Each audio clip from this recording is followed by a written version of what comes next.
జపం చేయడం వల్ల పాపాలు అంటవు. No sin attaches those that chant the holy mantra of their favorite deity. సకాలంలో సత్కర్మలు ఆచరించడమే భగవత్ సన్నిధికి చేరడానికి మార్గము. The way to God is to practice all good deeds in a time-bound manner. సుఖ దుఃఖములను సమభావనతో చూసిన మనుజుని ఆత్మ ఖచ్చితముగా నిర్వాణము పొందును.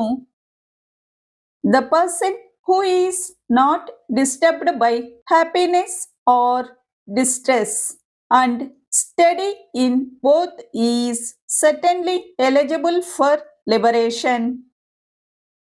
భగవద్గీత అంటే శవాల దగ్గర పెట్టే పాట కాదు.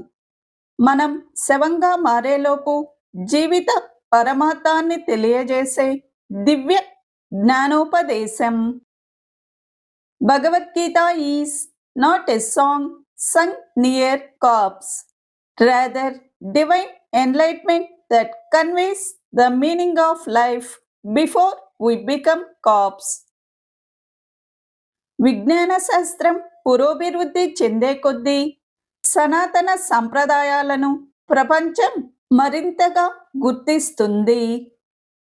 As science advances, the world will recognize more and more traditions. ఆత్మ చంపేస్తుందని భావించేవాడు, దానిని చంపినట్లు భావించేవాడు ఇద్దరూ అజ్ఞానులు. ఆత్మ చంపదు, చంపబడదు. He who thinks that the soul kills and he who thinks of it as killed are both ignorant. The soul kills not, nor it is killed. Thank you for watching.